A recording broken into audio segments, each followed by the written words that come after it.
What's up, everybody, and welcome back to another FSP Transmissions video. Today we have a 2001 4L60E that customer just dropped off. He said he lost reverse and he believes first gear has gone in it as well.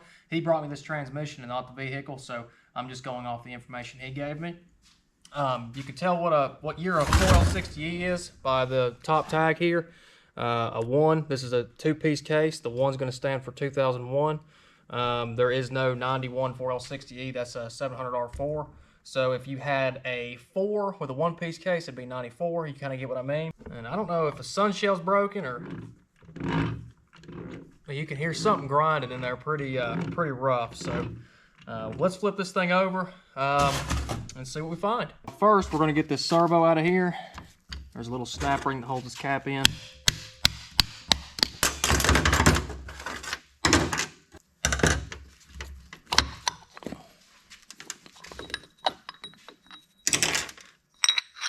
And here's your 2.4 servo. There's no Corvette servo in here. This has still got the wide diameter piston. It pops out just like that. We've got some friction material down here, and this normally means that the 3 and 4 clutch pack's on its way out. We're just going to stack this servo together just like this and set it to the side. We're going to get a Corvette servo for him. Now, on the back of this transmission here, or the front, whatever you want to call it, we're going to pop this retainer off.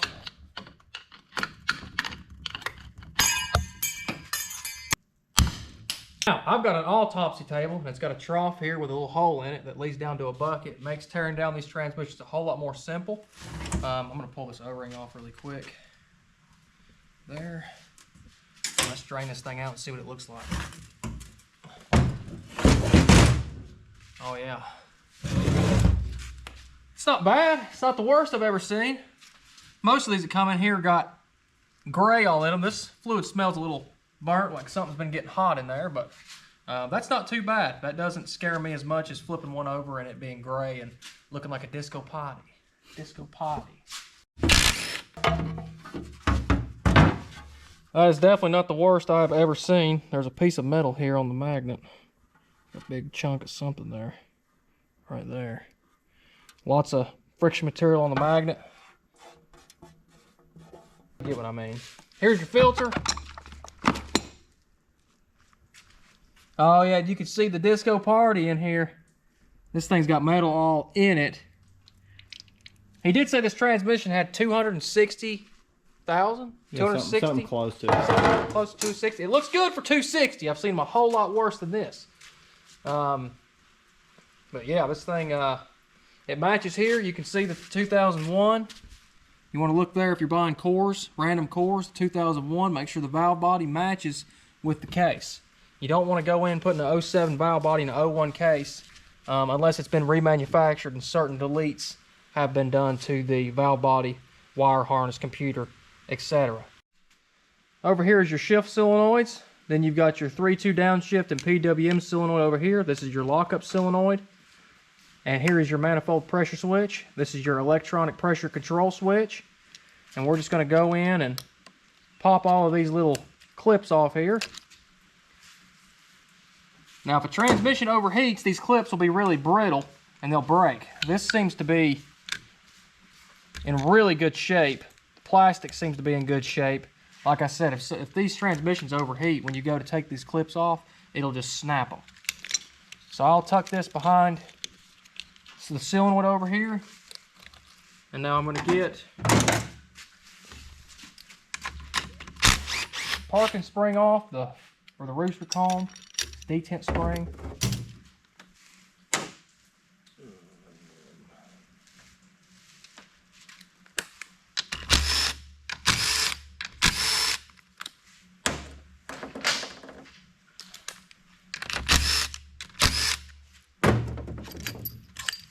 And I am going to replace this.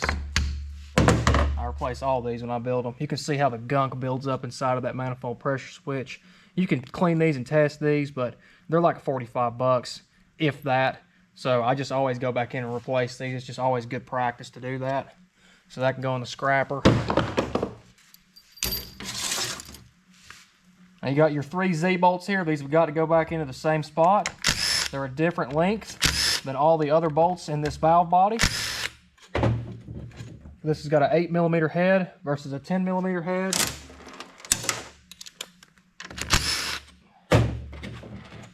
And you can see the difference there of size. And so if you put this in this hole, this will protrude through the transmission and it will end up on top of that Sunshell and it will just wreak havoc on the whole transmission. These have got to go back into these 3 spots here if you guys are learning how to build these.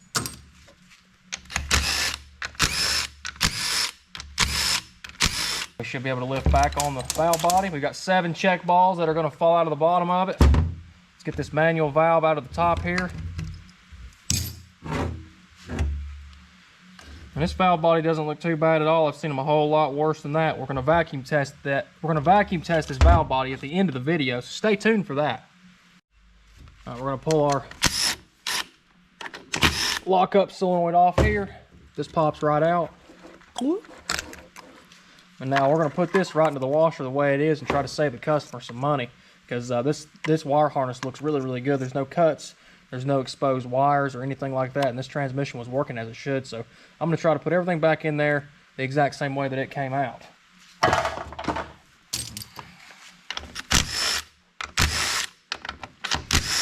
Here's your accumulator housing here.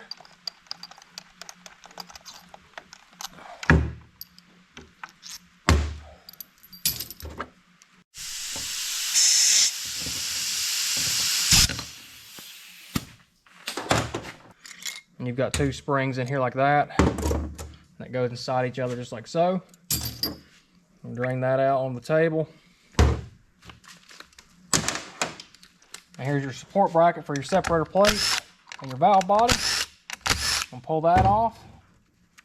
Take that off like that and see if we can get lucky here with these valve body gaskets. Oh yeah.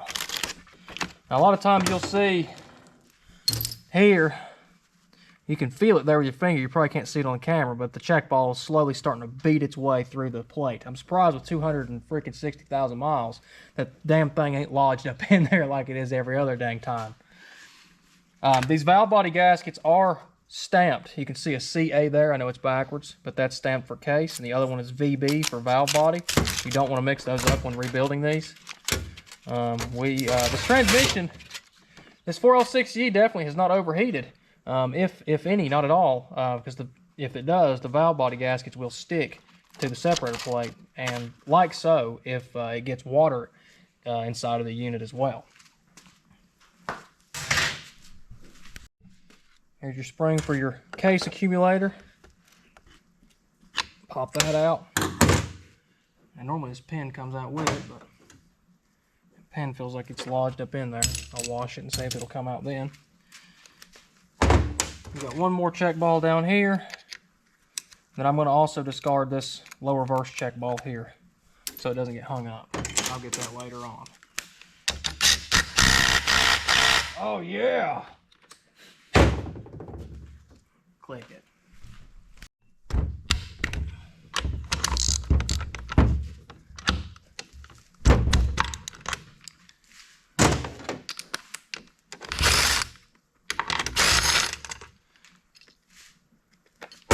And there's your retainer for your parking rod.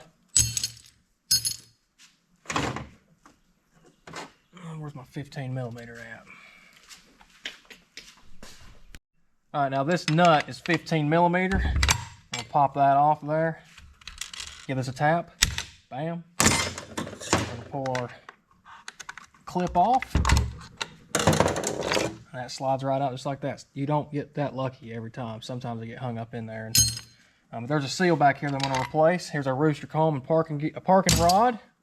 Throw that in there. Get our nut here, so it doesn't fall into the transmission first. There she is. All right, now we can move on to the internals of this 4L60E here.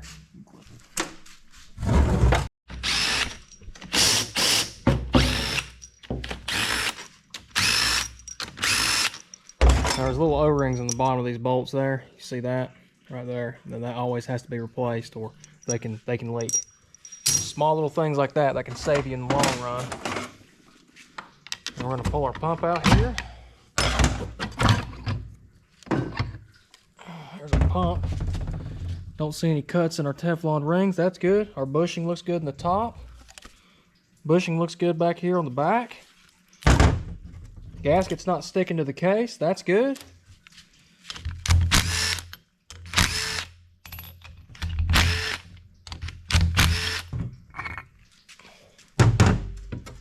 No broken vanes or anything like that. The pump looks good. On the gear body side, I'm gonna lift that up out of there. Make sure there's no scratches on this. This looks really, really good.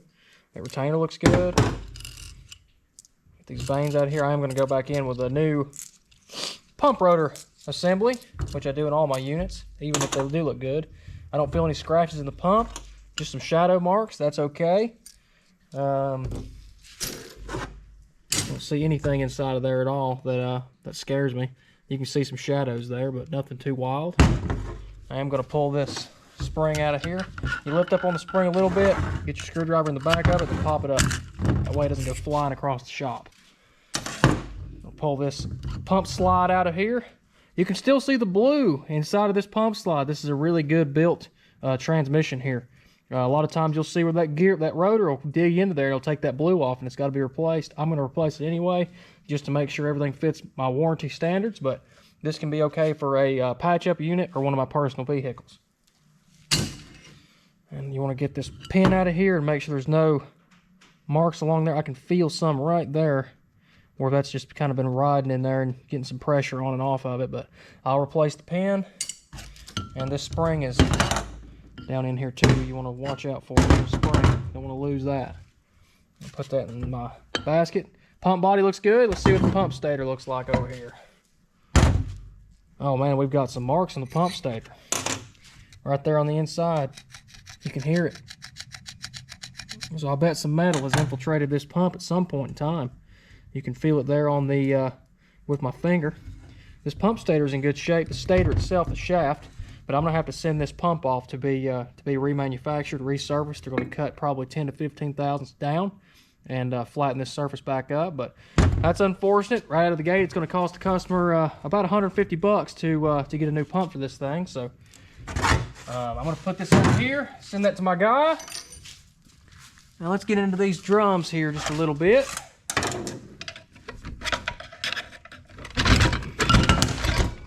You can see some marks there. I can physically feel some marks there on this reverse input drum with my finger, so that's going to have to be replaced right out of the gate. Oh, and it looks like our forward sprag has come undone here. That's supposed to stay together. It looks like the forward sprag has let loose. Keep that to the side for a moment. Let's pull this reverse drum off here. Make sure you keep your shim. And the bushings look really good in this drum, but unfortunately that band has dug into the surface of it, so we're going to have to replace this drum too. You see lost reverse. Reverse input looks okay. I wonder if low reverse is washed out of it. Maybe it left the chat. These look okay. I'm going to get new steels and frictions for him. When you're tearing down one of these, keep the wavy in the bottom and keep the top plate. Get a new clutch module and a new steel module. We're going to toss these in the scrapper. I'll get this piston out of here in just a moment when I take it over there to the foot press. Pull this bearing off the top here. And we're going to check for a 3 and 4 clutch circuit leak right here at the bottom of this shaft before we build it. Just want to take that shim off. Down here it'll leak around the shaft for the 3 and 4 clutch, and that's a notorious area for it to leak.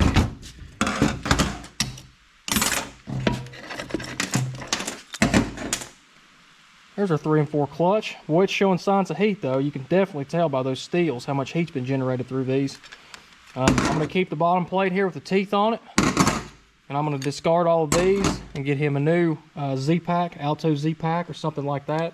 But you can see here how this forward sprag has come off of its channel here and came out. That was probably what was making all that noise inside of the transmission originally. So we're going to keep these, toss those in the scrapper. Let's find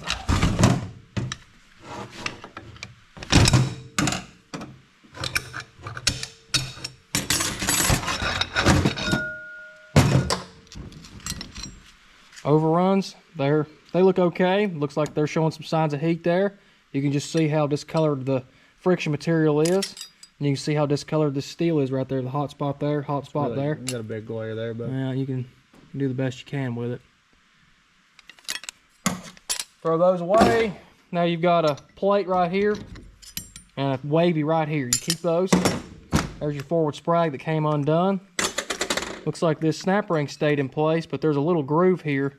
The old ones were 2-piece. The new ones, this is supposed to sit down in there and lock in and not come out of there like that, but it is came out. And I mean, I'm surprised it did do more damage than it did. But there's your single cage sprag we're going to throw away and put a dual cage sprag in there. That's going right in the crapper. I will keep this as long as there's no marks in here. That looks okay. I'm going to keep that. And I will keep this this basket for the bottom of it. But I will find another top piece to go on there. Snap ring off there and keep the basket. Just keep that race. I don't trust this at all, so I'm going to throw both these away. And I obviously throw these away because these are for single cage sprags. Yeah, you can see here that it took out the forward clutch. This is why I didn't have first gear. Look at all the hot spots on those steels. The frictions. See how the frictions are black. Got a black ring around them. Both sides. That's a no-go. We're going to throw all of this away. Make sure that we keep our top plate for the forward clutch pack here. And we're going to throw these in the garbage.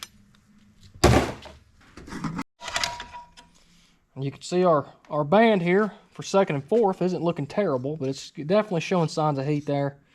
We always go back in and replace these bands in these 4L60Es at FSP transmissions, so that's going in the scrapper as well. Now we're over at our foot press now. Gonna get this piston and spring perch out of the bottom.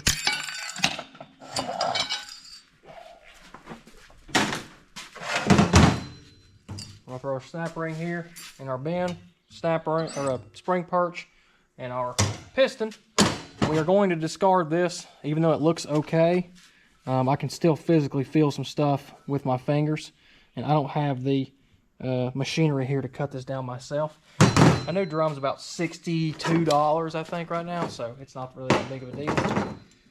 I am trying to save the customer as much money as possible, but we're going to discard these seals. We're going to take our forward drum here over to the foot press. All right, if you end up bending the snap ring like I just did, you need to make sure to put it back in a vise, and squeeze those teeth together. That way it seals around that little groove tight. I'll take your spring perch out of here. Make sure you didn't bend that. Throw it on the ground and make sure. It looks like it's already taken some abuse, so I'm going to change that out anyway.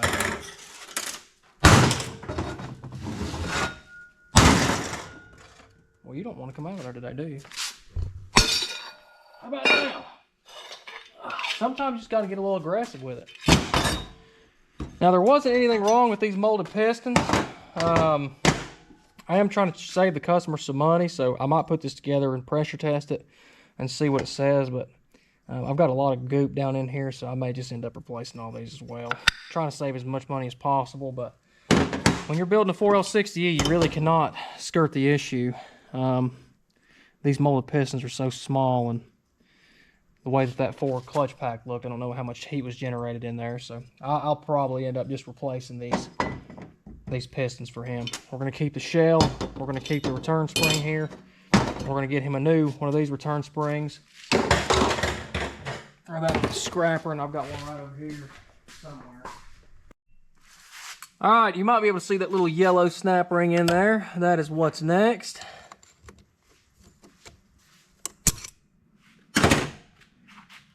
There's your little yellow snap ring there.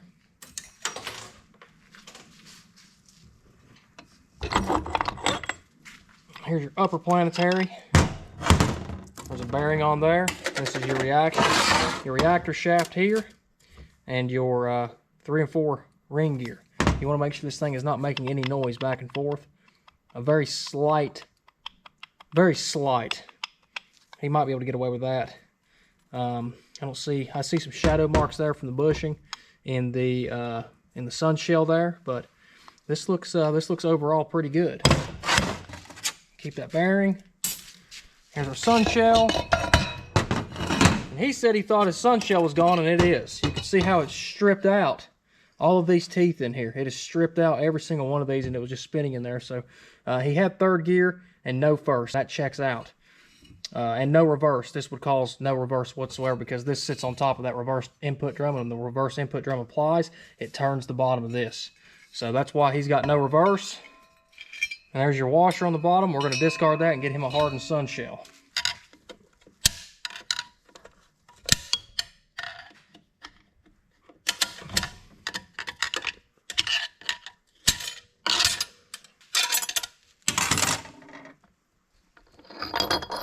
There's our sun gear there. I'm going to replace this since this is torn up that Sunshell. You can see how it's chattered along these teeth here. I don't trust that a bit. Now you're going to take the transmission and put it up like this on its output shaft. Pop this dimple out of there for your band. Give it all a drop on the Tombstone pile driver. Oh man. Here's your parking gear here. There's your output shaft. Here's your parking gear. You want to look right here where this rides in the case. If there's no major marks there, this looks okay. There's a bearing on top of this planetary. Here's your low reverse clutch pack. This looks okay. Yeah, so the reason why I didn't have reverse or first was because of that forward clutch pack was gone, that sprag was busted, and then the Sunshell was busted. So that completely checks out. We're going to keep our wavy here, and I'm going to discard all these and get him some new ones. Get that out. Check this planetary real quick. Oh wow, look at that. You can hear it. Side to side. Had a guy tell me that's not how you check them. This thing was probably making a hellacious racket going down the road. It's loud. All of these are blistered. Look at that play in that. That thing is junk. So, there's another part that needs to be replaced. Let's check out a center support. Nothing's coming out, no elements are coming out of the center support, so that's good. We're gonna keep that together and keep that together. Keep the wavy. And let me pull this low reverse piston out of here and we're gonna be done.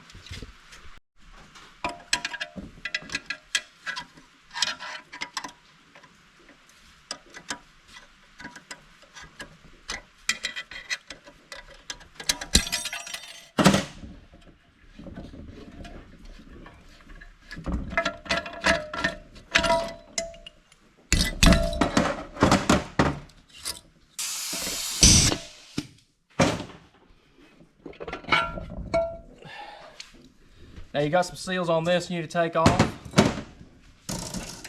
And your 4L60E is completely torn down. It's pretty simple transmission. A lot of people give the 4L60E a bad name.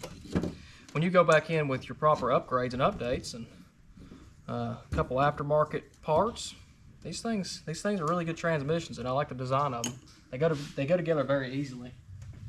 So I'm going to wash the valve body, and then we're going to go over to the vacuum tester and see what it says. But let's go over the parts that are bad first. I am a little bit weary about this. I'm going to clean this up with a wire wheel. You can hear it just a little bit in there, but man, this is not turning a whole lot. This is a stock vehicle. There is not a whole lot of load being transferred through this reactor shaft here. It's a stock vehicle. And I may have it's not the ring gear that goes bad, it's the reactor shaft that goes bad. It'll chamfer along the splines. But this really does not feel too bad. And at the end of the day, I'm trying to save the customer money. So, he is going to have a new pump stator. The pump stator here has been cut down here on this surface. You can hear it with the seal pick right there along that. You can see how it's been infiltrated with some sort of debris. Probably debris from the Sunshell.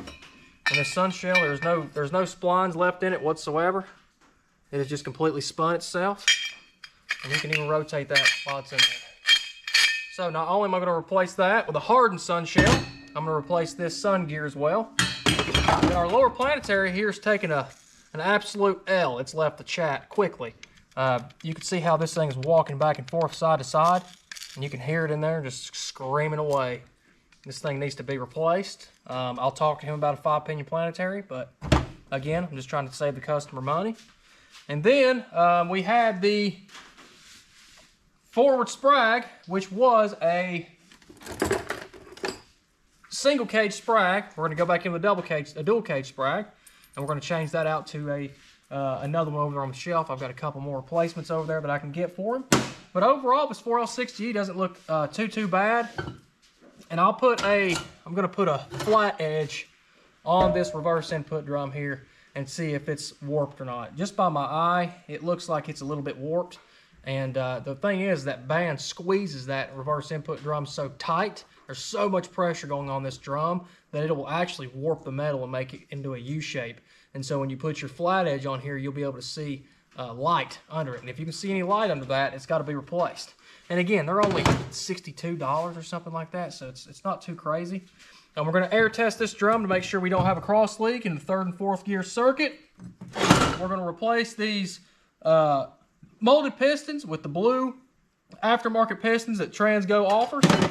And yeah, we're going to give them a full overhaul, complete overhaul. Go back in with a 500,000 boost valve. We're going to go back in with a new Transgo separator plate and a Transgo shift kit. I'm going to see what that valve body looks like. I've got some reamers on the way for me to do my own valve bodies now, so no more calling Sonax or WIT or whoever else and begging for a valve body that I can't find. I'll be able to fix all of my valve bodies myself with a zip kit. So give me just a moment, guys. I'm going to wash that valve body. We're going to vacuum test it, and let's see how much the customer's going to have to spend. All right, everybody, we're over at the vacuum tester area over here in my corner of my shop. We're going to vacuum test this valve body in multiple areas and see if this thing's cross-leaking in any of these valves. All right, so our actuator feed limit valve has failed the vacuum test. Our torque converter regulator valve has also failed the vacuum test. Our 3/4 sequence valve up top is passing. Sequence valve on bottom is close. I'd pass that. We're going to check the end plugs here. The end plugs pass. And go over here to the 3/4 shift valve. 3/4 shift valve passes. So we're definitely going to have to ream out this AFL valve here, the actuator feed limit valve, and the this is what actuates all or feeds all the pressure into the valve body from the EPC. And then this torque converter regulator valve is bad as well, so we're going to have to go back in and block that off with something in the Sonax zip kit. The sequence valves seem to be okay, and the shift valves seem to be okay, and those are your 4 crucial areas there. So yeah, I'm going to have to definitely do some work to this valve body, and he's going to have a new pump. So at the end of the day, you know, something like this is going to cost the customer around $2,200. Just to do all this work, all this time that it goes into doing these 4L60Es. You can get a brand new remanufactured valve body for $350. You can also get a brand new remanufactured pump for about $200. So right off the rip, you're at $550, plus you need a torque converter because all of that metal is now infiltrated inside of your transmission, inside of your coolers, inside of your old torque converter. The old torque converter has 260,000 miles on it.